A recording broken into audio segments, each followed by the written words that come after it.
A journey over scorching deserts and alpine snow, through lush rainforest and drought-stricken bushland. An endurance test of man and machine, with the challenge of conquering the most unforgiving continent in the world. There were entrants from all over the world there that Sunday, including some of the most illustrious names in motorsport. The German ace, Edgar Hermann, in a Porsche. The first car away at the start of a marathon, which would be his entire life for the next 2 weeks.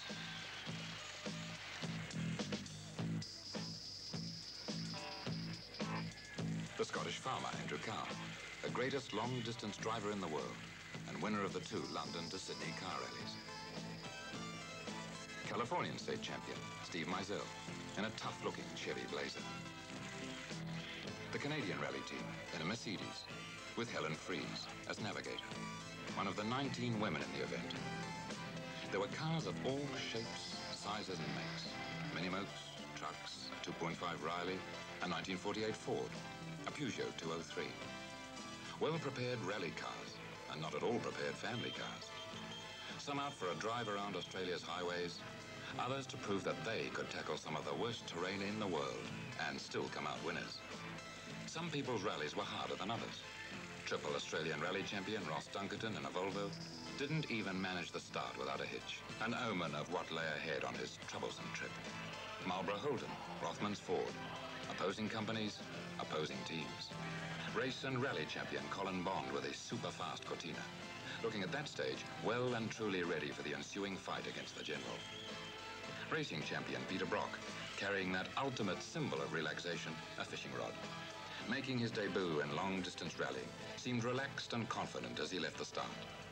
The Flying Finn, Rono Altonen, paired with Kenyan driver Sheikha Mehta, twice winner of the tough East African safari.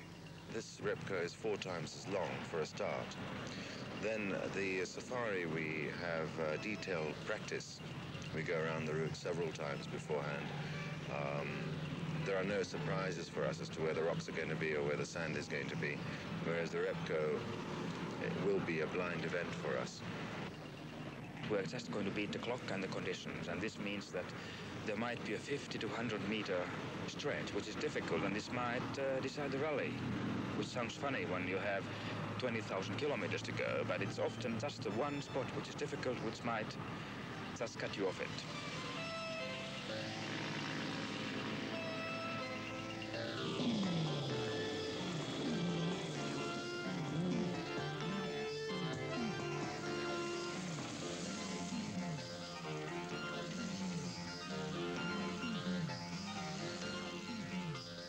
Tubarek, named the Tortoise and the Hare. The stage ran partly over good open road and partly over a rutted and narrow track.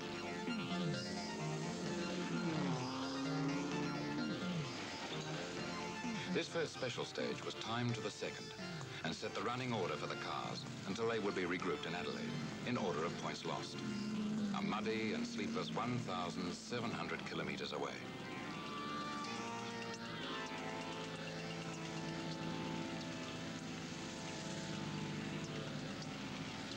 The organizers had planned a shakedown stage to put the drivers on their toes right from the start. They stated no one would cover the distance in the time allowed. In fact, 3 cars cleaned the section, setting a hot pace early in a long event. After their initial service and a quick meal break, the first cars headed off for a long night's driving towards Mount Gambier and Renmark. And before the day was out, there would be 3 more special stages. To the right-hand turn down at the end of the highway. That's 500 metres from now. 400 metres. 300 metres. 200 metres, right turn off the highway. 100 metres. 50. Turn right now. And you've got a straight on for 600 metres and a bad creek crossing. Turn right. And straight on. Straight on. You've got left at 50 metres. Clear left at 50 metres. To set up and plan the Repco had taken the organizers 2 years of hard work. Every meter of the course was logged in the official route books, handed out to competitors. Every twist and corner, every gate and creek crossing. Some of the roads were little more than ill-defined tracks, often with a notice reading 4-wheel drive only. Every kilometre held unknown hazards for the entrants and their carefully prepared cars.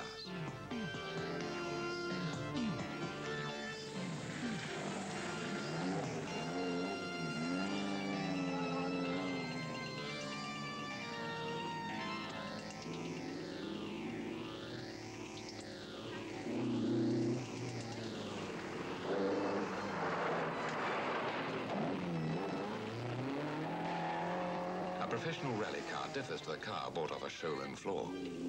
Invariably, the engine will have been modified, a limited slip differential used, a stronger gearbox and clutch, special tires, roll bars in case of rollovers. Harnesses and navigational equipment are all part of a standard rally car. The back seats are generally removed to decrease weight and make space for tools and tires. And for a long-distance event, anything up to a 40-gallon petrol tank will be built into the boot. To prepare a rally car is a time-consuming and expensive business. At an average cost of $10,000 for each car entered in the Repco, there was a lot of money taking off on a trip around Australia, with a strong chance of ending in the bottom of a boulder-strewn creek bed or stranded in the middle of the desert.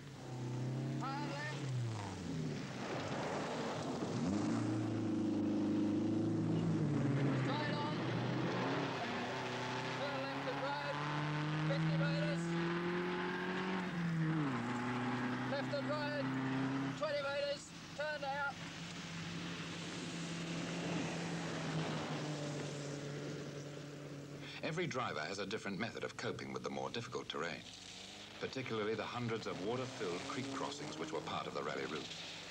Some were fast, some were slow, and some, as in the case of Peter Brock, were almost instinctive. Yeah, leapt us through. Lines are up, leapt us through. I don't know any other way. A little later on, it was more a question of pushing than leaping, when what had been a dry road turned into a quagmire overnight.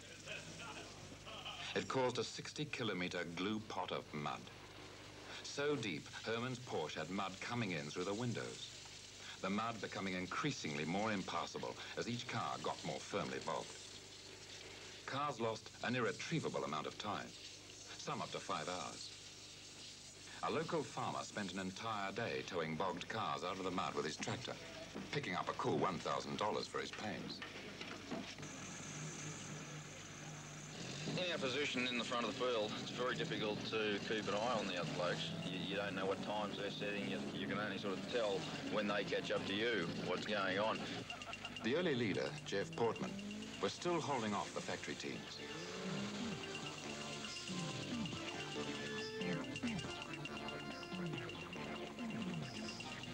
It was just the beginning of the fight between the General and Ford as they passed through South Australia.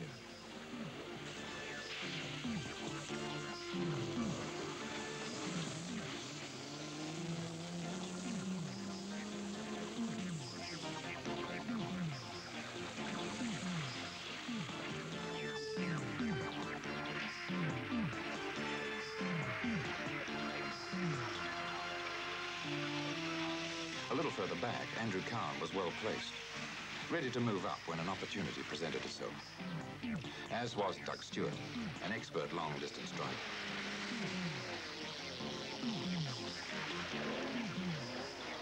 The factory teams and privateers are at opposite ends of the scale. The Marlboro Holden dealer team spent a year working on the cars and planning the backup and service facilities. It was a mammoth undertaking. But privateers also will spend months working on their cars in their spare time. To enter a well-prepared private car with a 3-man crew and expenses during the rally could cost $30,000.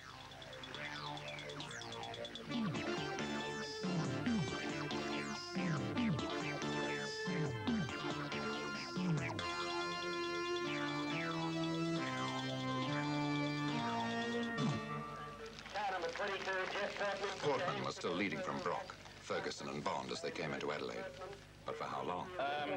In our position, we've had it fairly easy. We took the lead at the two-break stage, and we've had the front running. Cars back around 30 and 40 and 50 would have been winching quite a deal, and I believe they have been. Yeah, there were 60 cars bogged at Bordertown this morning. You found no problems there when you went through? No, we didn't. Have to go, boys. I believe there was one farmer there making $25 a tow pulling people out. How do you expect to navigate the next section? Well, we'll leave in front and we'll try and maintain that position. Maybe we might swap it with Peter. 2 or 3 cars. We'll swap positions like we have been, and we'll see what happens when we get to Perth.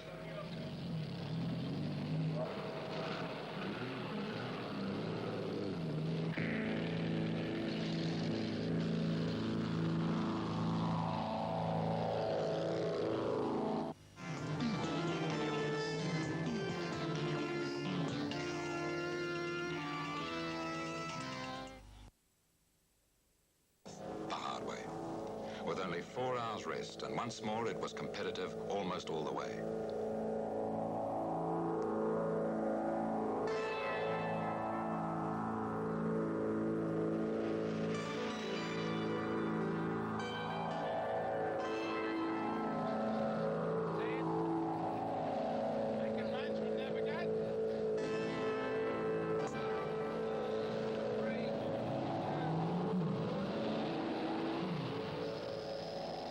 The unsung heroes of any event are the control officials and the hundreds of volunteers who make a rally possible. Time controls and passage controls are set up around the course. They're opened long before the first car is due in, and sometimes it can take 24 hours before the last of the battle-scarred vehicles will appear at the end of a special stage. The officials must make sure that the correct in and out time of each car is entered on their route cards.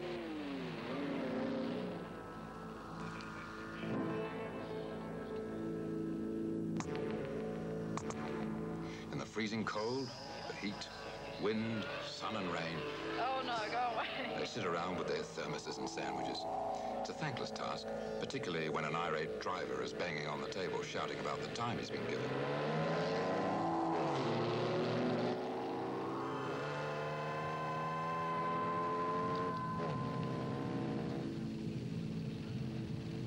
The press ran their own rally, keeping up with the cars, following the action by light aircraft, helicopter, and occasionally by car. Fabulous. A beautiful bitumen and a little bit of dirt. After yesterday, it was heaven. The mud and that sand, I think it was 40 miles of sand. It shook the car to bits. Yeah, how did that compare with the old days, the 50s? Well, the roads were just as rough then. They haven't made them any better, like they're bush roads, you know. But, we've had a ton of fun. What's ahead, Jack? Have you got any explosives or anything like that? Yeah, the jelly's in the back. Oh, yeah. We'd have had some this morning, but we didn't have any time to do it, you know, and there was nobody about. So, it was preset in Adelaide. I will have some fun further up the track, you know. Okay, good luck. Okay, thanks. 5, 4, 3, 2, 1, you're off. 5, 4, 3, 2, 1, good luck. Already by the second day, the back runners were beginning to suffer. Just being a short way behind could be an incredible disadvantage. Barry Lloyd explains why. The road surfaces became tremendously chewed up. When you were coming out of creek crossings, the earlier cars had torn up the surface of the ground so that you couldn't accelerate because of the tremendous corrugations caused by earlier cars' wheel spins. The Flinders Rangers and the crews with untried cars were finding it hard going. Yeah, back shocks, mate. The shocks just keep throwing it in. We've got plenty of spares, but at the end of every second special stage, we've got to change them.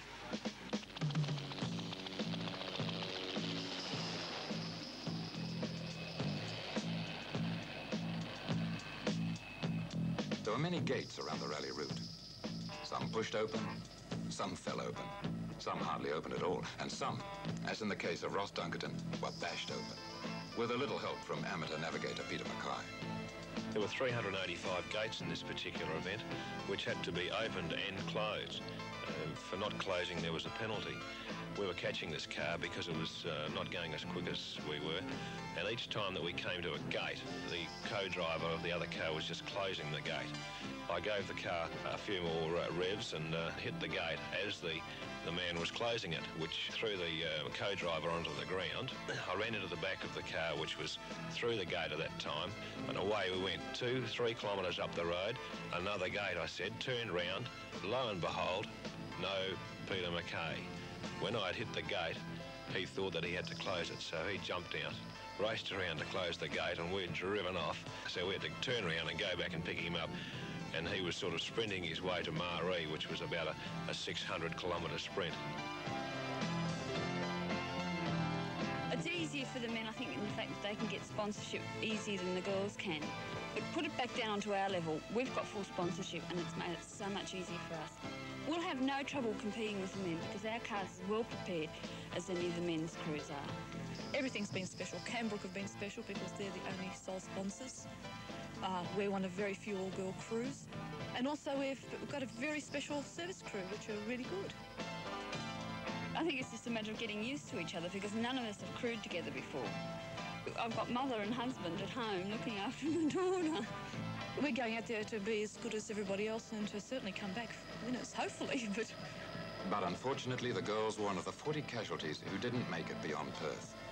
Their clutch burnt out at Eucla, and like many others, they were left sitting, waiting in the middle of the desolate countryside.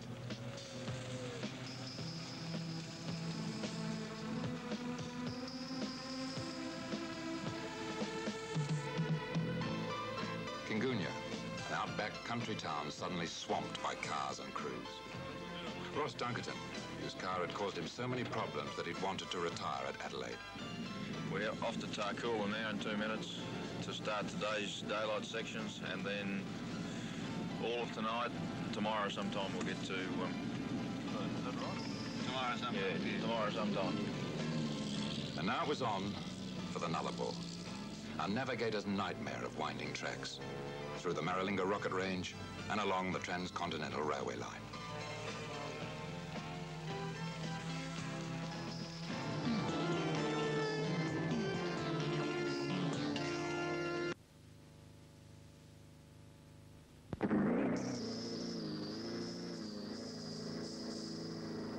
Outside Kalgoorlie, a service crew grabbed some badly needed sleep, waiting for their car.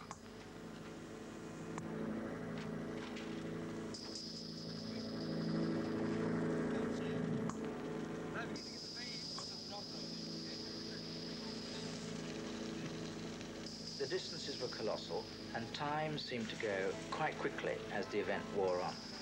You know, the sun would come up and you'd go on for a little while and the sun would go down again, and shortly after that the sun would come up again, and it all seemed much shorter than the clock actually showed that it had been.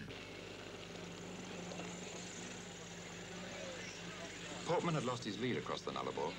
The top positions were General Motors and Ford, with Volvo close behind. The machinery's not the same, and we don't go as quick as they do. No, we're in a good position now, and there's two very strong teams up there. They're going to cut each other to pieces, and we're just going to sit back and hope they do. Well, it's always good to see a battle royal, regardless of who it's between, and yes, we've got a Ford battle and a Holden battle here on our hands. And you're looking forward to it continuing? Absolutely, and I'm sure it will continue all the way around. It's all been very, very rough. It's all been very, very rocky, and there are guys strewn out all over the place with busted wheels and busted suspension units and the whole bit. You know, it's pretty hard to remember. I haven't had any sleep for since whenever we started. Narrogin, the last special stage before Perth. 15 minutes to do 25-odd kilometres. How are you going to go? Well, we're not sure around here. I think it just follows the railway line all the way down. The road looks fairly narrow and it's got humps and all sorts of things in it. But it'll be interesting. I think the people here watching will be give them something to see as well. There he goes.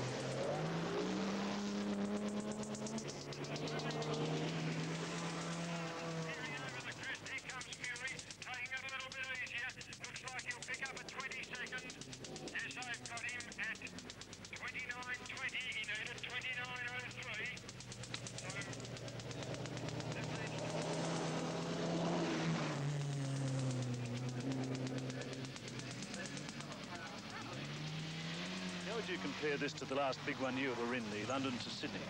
Long, long, long way harder. Not twice as hard, much more than that. This is a real rally.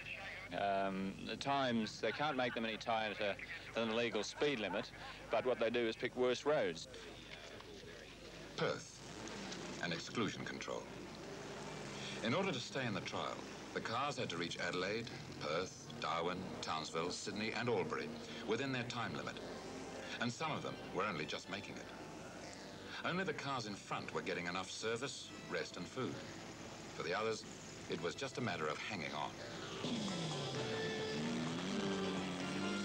Wanneroo, a special stage round a race circuit. Two of the top drivers came to grief. Portman rolled on the circuit and bombed after leaving it. The race was on again. Up the rough, sandy coastal roads towards Geraldton. 4,750 kilometres to Darwin in 50 hours. But the drivers still had time for some ribald humour and rally stories. Barry Lloyd had a brief moment of glory. We thought it was extremely funny that Colin Bond came to this dreadfully rough, boulder-strewn river crossing and saw our car on the far side of the crossing and thought, oh, that must be an easy crossing because the boys in the little Colt have made it across, and proceeded into the thing at about 20 miles an hour, which was 5 times too fast.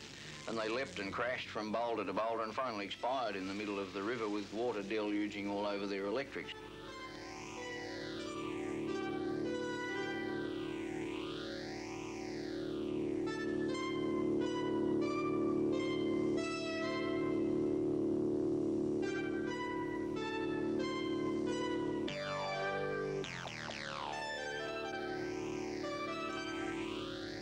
On they went, past the pinnacles in Western Australia.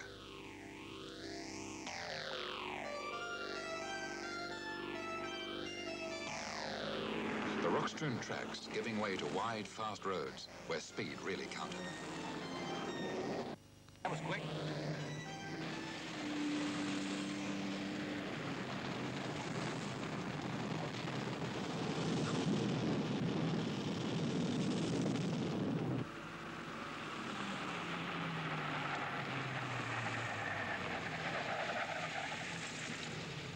The first 5 positions were Holden and Ford, hotly pursued by Cow and Citroën. Frank Johnson and Ross Dunkerton in their Volvos not far behind.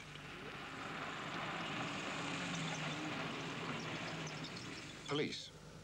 Sometimes a problem, but not during the Repco.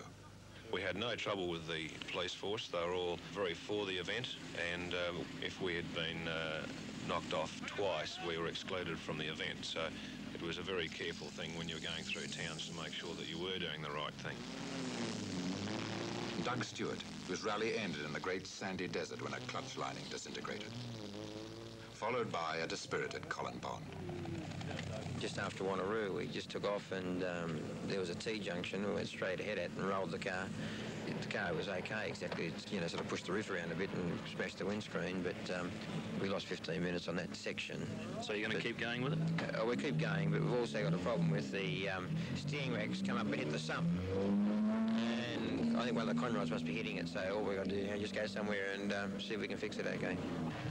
We haven't got a service crew here, which is a problem. We've just got to go up the road somewhere and see if we can do something up there.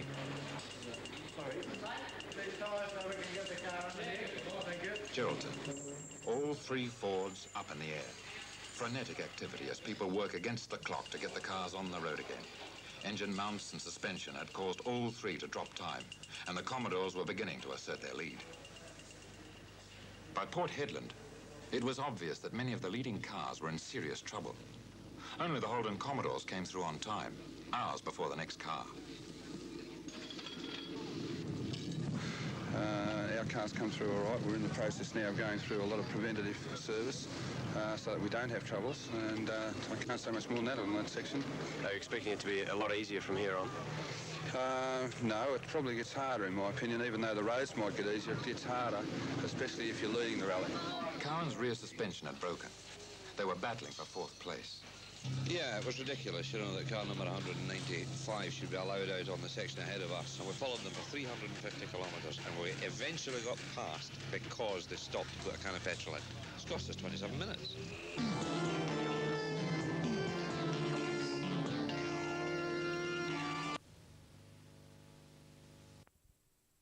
Out.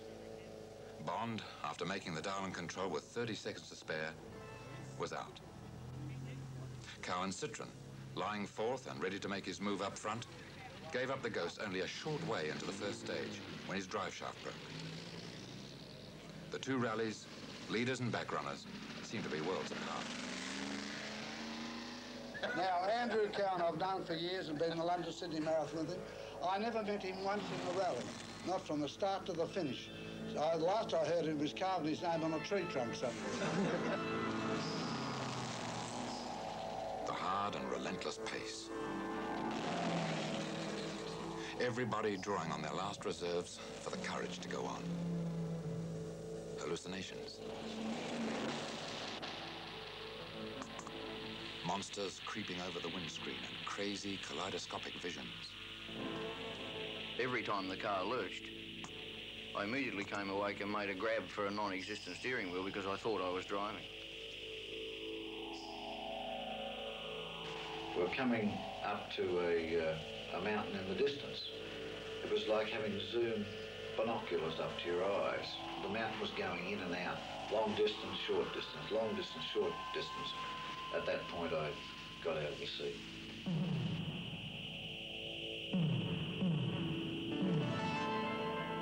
You can be going along a straight road and you'd be convinced that you're going downhill and you're continuously putting your foot on the brake to slow down. And you eventually come down to sort of 30 miles an hour. You don't run off the road or anything, you just have this hallucination that you're travelling downhill at a tremendous rate. You've got to slow down, slow down, slow down. Cold cloth squeezed over their heads to keep them awake. Moving mountains, an unreal distortion of sight and sound. Get stuck, winch out, get in, drive on. Get stuck, winch out, get in, drive on. And it's not just tiredness which is getting to them. From Darwin to Mount Isa, they've been plagued by bull dust. It's everywhere, in their cars, in their clothing, and in their throats.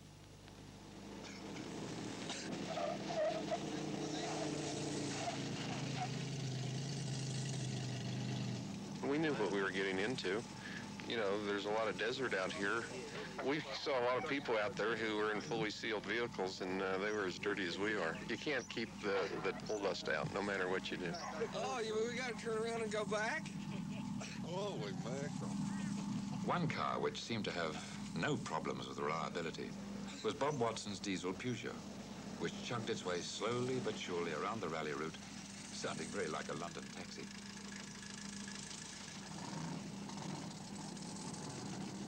Unbelievable. There was one road that we went through that looked like the bottom of a chasm that a creek ran through, and that's actually what it was. We got so involved in that section that Graham got out and took photos of the car in areas that unless we get photos of it, nobody's ever going to believe us, that's for sure. Finally, the last long home stretch. 4,325 kilometres back to Melbourne, with a short rest break scheduled for Sydney. The rally had got a little easier. Times were more lenient, but there were other problems, mechanical and personal. 11 days shut up in a small enclosed space with two other people. Days of not enough sleep, inadequate food, and a constant battering of the senses. Even the leading team was having its fair share of problems. There were rumours. Holden knew the route beforehand.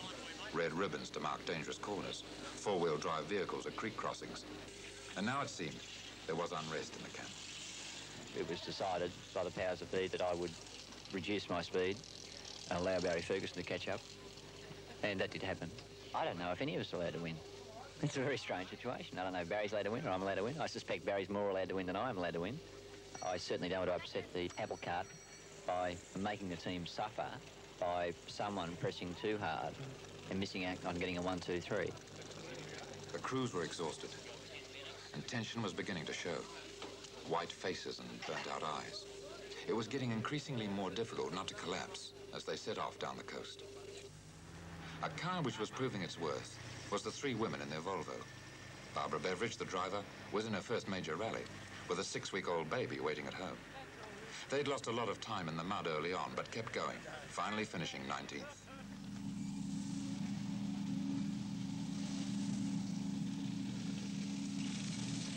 Fury, an Australian rally champion, and quicker than ever now that the Ford's problems had been solved. But it was too late. Too late for them. Too late for anyone to make up time. The sections were just as hard, but the times allowed to cover the distance were too generous. one of the old faithfuls, an F.J. Holden, which made it to the finish.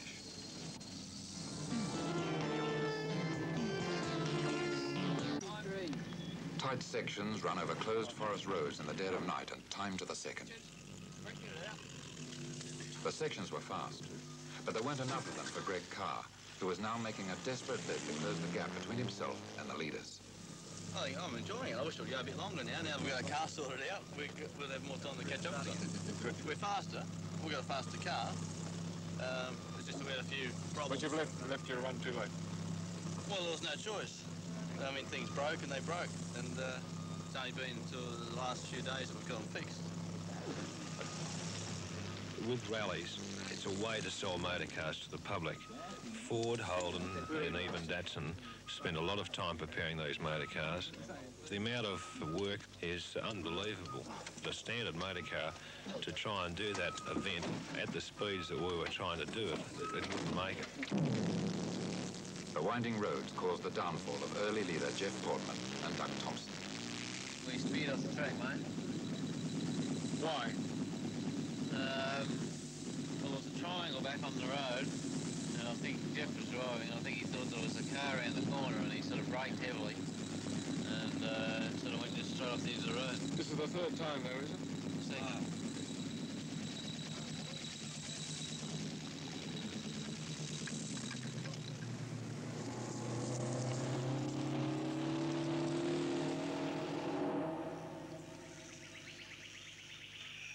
Another day, another road. The Marlboro Holden dealer team with 4 service vehicles, a service plane and the Marlboro Holden Castrol light aircraft carrying the press. An open check, an expert organization. But the original car had to be both quick and strong, or whatever help they might have had, their cars wouldn't have made it. There were many odd cars way back in the field, often slow and often old, but reliable. And although they were missing controls, they'd be there at the finish. An F.J. Holden, Volkswagen Beetle. It wasn't just a race for the glamour boys. Each entrant had their own story to tell, and each car had its own level of competition with the cars just in front or behind.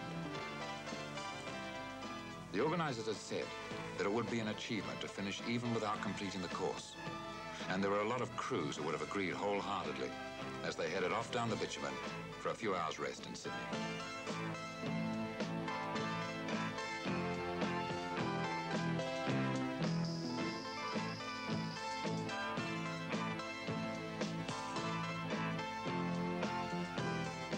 Early morning rush hour traffic over the harbour bridge.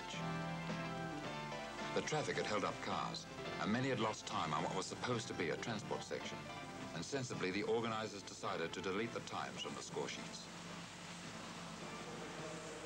Well, if you can't come first, you may as well come last. The newlyweds, John and Sonia Bryson, caused consternation among the press when they were the first car into Sydney's showground.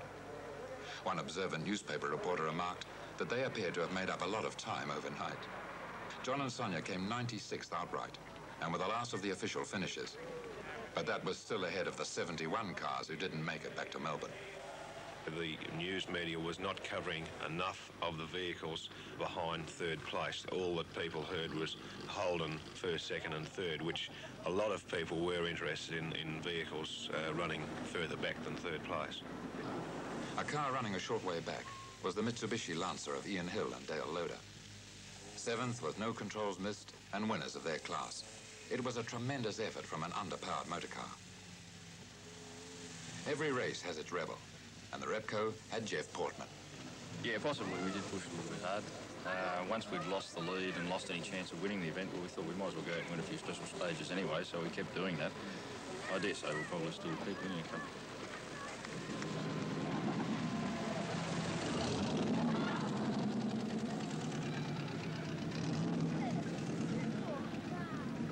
You've come some 17,000 kilometres now. What are some of the funny things that have happened on the way? I suppose just a great bunch of grown-up men all wallowing around in mud and that, and cars spread out all over the area and things like that.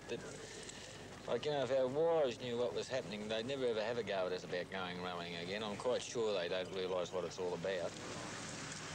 3 women who do know what it's all about. Well, so far so good. It's been some rough patches, a few tight times on sections, but apart from that, it's been really good. What makes girls go rallying? Because they enjoy it too, and if they've got any idea of how to drive, there's no reason why they can't do it as well, I think.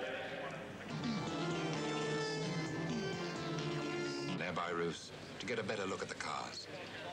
A constant barrage of flashlights and questions for the rally-worn drivers. Delicate, a fast special stage winding through the dense trees. The last before the tiring drive over the snow-capped mountains. The spectators were all through the forest, sitting in trees, huddled in blankets and waiting around campfires. Greg Carr, a local lad, lived up to his reputation as one of the quickest drivers in Australia, winning fastest time through the forest stage. He'd lost very little time down the East Coast.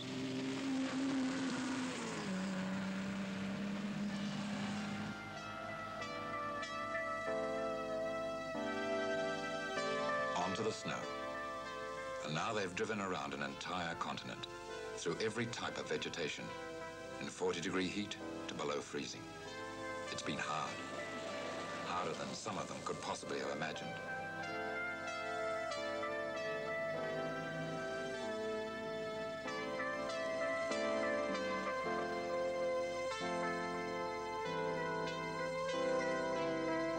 And as the snow gives way to gentle hills, there's a lightening of spirits as they realize they've almost made it. The final special stage. The last chance for the rally to change.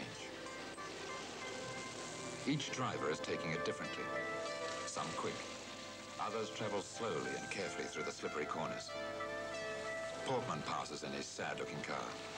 A wild colonial boy managed to nurse his battered car home in 22nd place.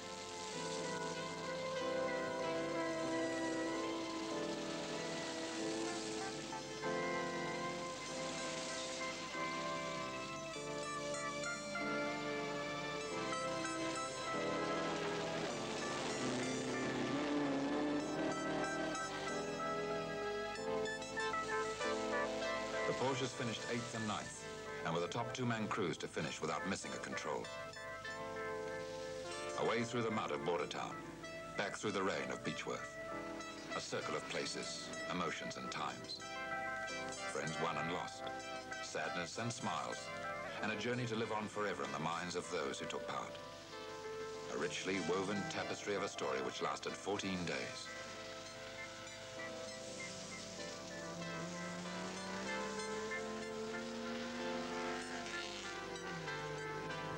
The road to Albury, an anticlimactic feeling to match the weather.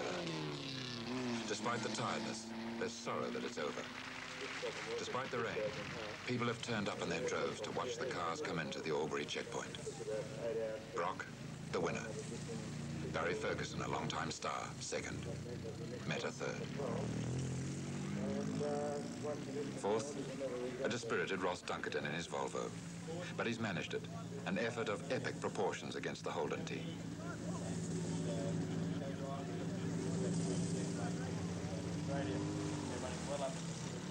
Albury was a 24-hour break to give the crews a chance to rest. Women suddenly appeared from nowhere, wives, girlfriends and families, to welcome home the conquering heroes.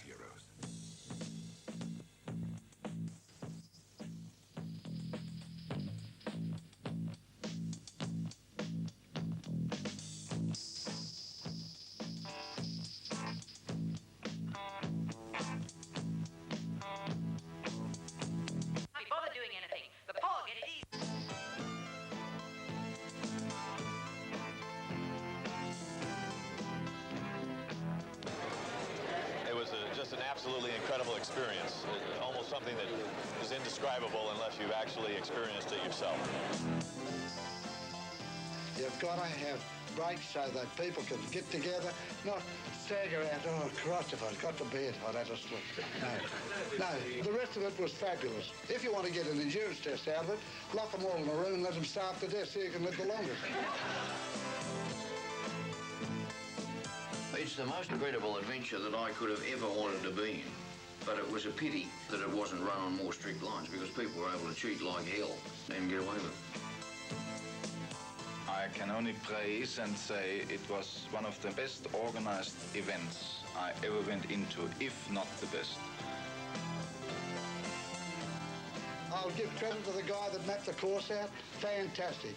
He's picked spots that I'd never seen, and I've been around Australia 12 times, through it, flown over it, rounded a boat, done everything with Australia, and never seen spots that he dug out. One place we called the Devil's Marbles. That's where you went along a creek bed for 4 miles on round boulders. Do you remember that? You'd have to. I love this country. I love the outback and the people, and I very much want to come back. If they were going to start another race, it'd take us about 24 hours to get ready, and I'd go again.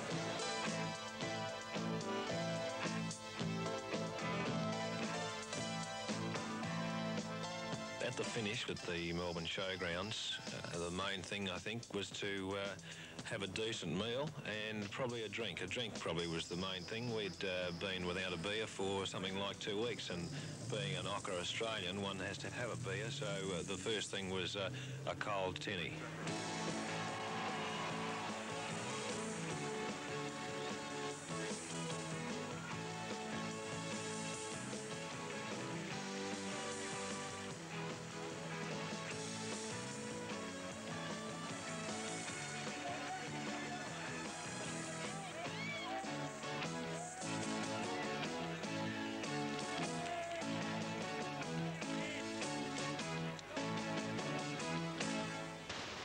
And most taxing on